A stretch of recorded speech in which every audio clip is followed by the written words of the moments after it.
Selamat pagi. Gimana nih kabarnya hari ini? Sehat ya pastinya. Oke, sehat. Nah, sebelum memulai pelajaran, Ibu mau absen dulu nih. Siapa yang nggak masuk hari ini? Ada yang nggak masuk? Oh, Lindung. Lindung nggak masuk lagi kemana? Sakit? Oke, kita doakan ya Lindung supaya cepat sehat. Nah, di sini sebelum kita memulai pelajaran, biasanya ngapain dulu? Berdoa. Ada yang mau memimpin berdoa? Haridan. Oke, Haridan pimpin berdoa ya. Dalam nama Bapa, Putra, dan Roh Kudus. Amin. Bapa, Putra, dan Roh Kudus. Amin. Nah, di sini sebelumnya terima kasih ya Haridan sudah memimpin doa. Nah, hari ini kita akan belajar tentang mewujudkan keadilan.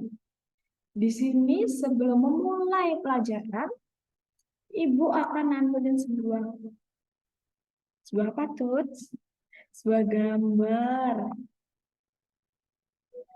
Nah, Ibu minta anak-anak amati gambar apa ya ini?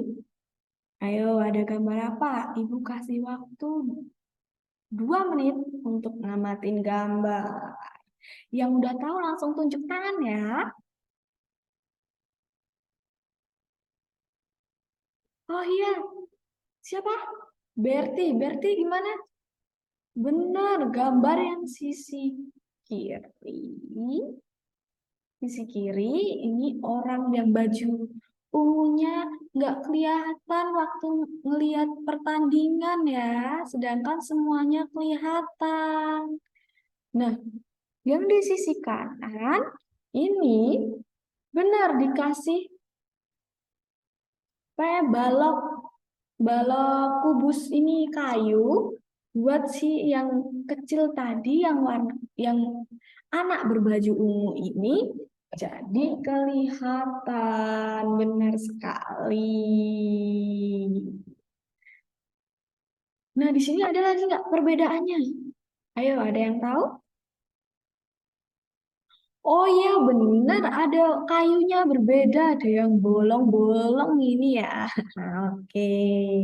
Nah, anak-anak, dari gambar tersebut, dari gambar yang kiri, ini belum menunjukkan suatu keadilan. Karena yang anak kecil ini, yang masih kecil, yang pendek ini, belum bisa melihat pertandingan. Sedangkan di sisi kiri ini udah ada keadilan, yang dimana adanya balok ini suatu tanda untuk keadilan. Jadi bisa melihat semua pertandingan dari yang berbaju biru, merah, dan juga ungu. Oke, kita lanjut ya. Sekarang Ibu mau nanya keadilan. Apa itu keadilan? Ada yang tahu? Nggak ada. Oke, jadi keadilan itu berarti memberikan kepada setiap orang yang sudah menjadi haknya. Semisal kayak gambar tadi, yang pendek tuh ingin melihat, jadi kayak dikasih balok-balok supaya bisa melihat. Jadi hak untuk melihat pertandingan anak-anak. Nah, di sini Ibu mau jelasin, keadilan itu menunjukkan pada suatu keadaan, tuntutan, dan juga keutamaan. Keadaan sendiri berpihak memperoleh apa yang menjadi hak mereka dan dengan perlakuan yang sama. Tuntutan sendiri, tuntutan keadaan adil yang itu diciptakan dengan baik mengambil tindakan yang diperlukan maupun dengan menjauhkan diri dari tindakan yang tidak adil. Keutamaan itu sikap dan tekad untuk melakukan apa yang adil. Sini Ibu mau tanya lagi. Dari pengertian keadilan dan juga keadilan dalam hal apa, Ibu mau tanya nih, anak-anak di sini sudah adil belum terhadap teman-temannya? Ayo, kalau semisal teman-temannya, kalau semisal anak-anak mempunyai makanan, Dibagi-bagikan secara adil nggak sama teman-temannya? Dikasih nggak teman-temannya secara adil? Atau cuma yang dikasih teman deket aja? Ayo. Oh, kalau Haridan ngasihnya cuma teman deket aja. Oke, kalau gitu lain kali kalau ngasih makanan, apabila makanannya lebih dan bisa dibagikan kepada teman-teman lainnya, bisa dibagikan ke teman-teman lainnya ya, biar semuanya adil, benar. Sekarang ibu mau tanya lagi, kalau misalnya punya barang, habis itu adiknya minta, dikasih nggak? Atau dikasihnya cuma dikit, yang banyak sekalian? Ayo, pintar Dista, udah dikasih semuanya ya, dibagi adil ya. Oke, benar. Jadi sikap-sikap tadi menunjukkan suatu keadilan yang dimana dengan proporsi atau dengan jumlah yang sama rata dibagi sama rata. Pinter. Keadilan itu apa aja? Ada yang tahu nggak? Belum ada yang tahu. Oke, Ibu kasih ya. Jadi, jenis-jenis keadilan itu ada tiga anak-anak. Ada keadilan komutatif, keadilan distributif, dan keadilan legal. Di sini ada yang tahu keadilan distributif itu yang gimana? Benar, benar. Keadilan yang kesamaan dalam membagikan apa yang menguntungkan dan dalam menuntut pengorbanan. Misal seperti tadi yang sudah Ibu jelasin, contoh-contoh tadi merupakan keadilan distributif. Kalau keadilan legal, ada yang tahu nggak? Benar, Gusti. Keadilan legal itu kesamaan hak dan kewajiban terhadap negara sesuai dengan undang-undang yang berlaku. Kalau keadilan komutatif, ada yang tahu nggak?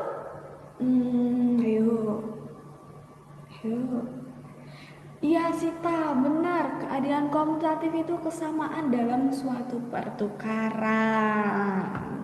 Nah, lanjut ya. Mau bertanya lagi. Kita tadi udah membahas tentang keadilan. Jenis-jenis keadilan. Di sini ada yang tahu nggak sikap tidak adil itu kayak gimana? Ayo. Oh ya, benar.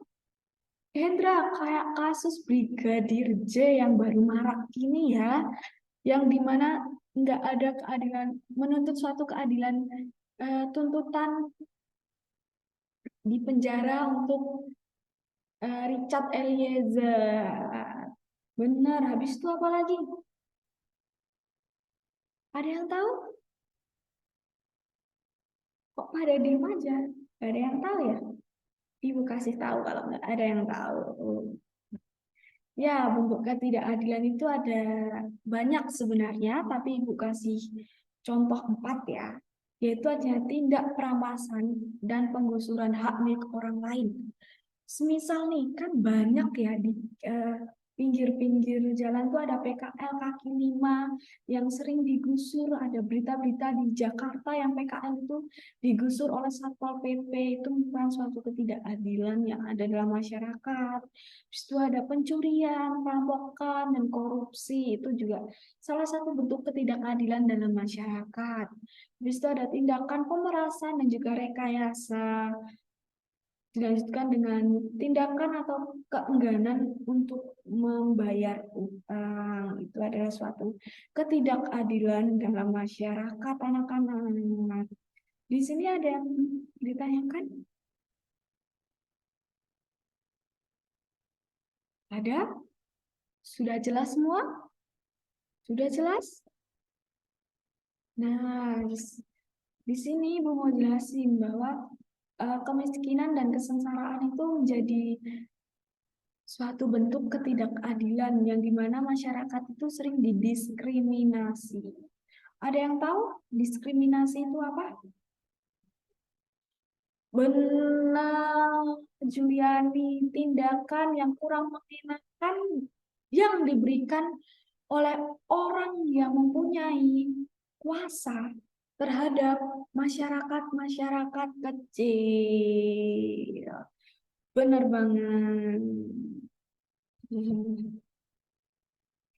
Nah, di sini kemiskinan dan kesengsaraan itu sistem dan struktur politik, ekonomi, dan budaya yang tidak adil.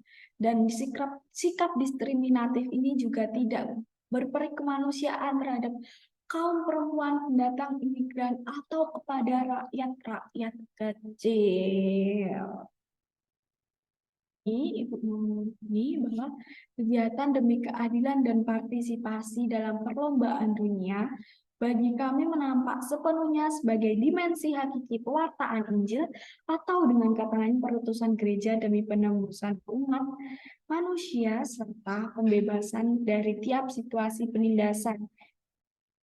Nah, ini merupakan suatu keadilan yang harus kita tampilkan. Jadi anak-anak sekalian, pelajaran tadi mengajak kita untuk semakin bersikap adil satu sama lain, baik itu kepada keluarga, teman, maupun kepada masyarakat ataupun di lingkup gereja. Nah, di sini ada yang tanyain lagi? Ada? Oke. Sekarang udah waktunya pulang. Kita beberes pulang. Kita siapkan hati kita untuk berdoa. Benar. Siapa yang mau mimpin doa? Hendra? Oke, Hendra. Pimpin doanya ya. Bapa, Putra, dan Roh Kudus. Amin. Bapa, Putra, dan Roh Kudus. Amin. Oke, terima kasih Hendra. Sekarang boleh pulang. Terima kasih anak-anak. Bye-bye.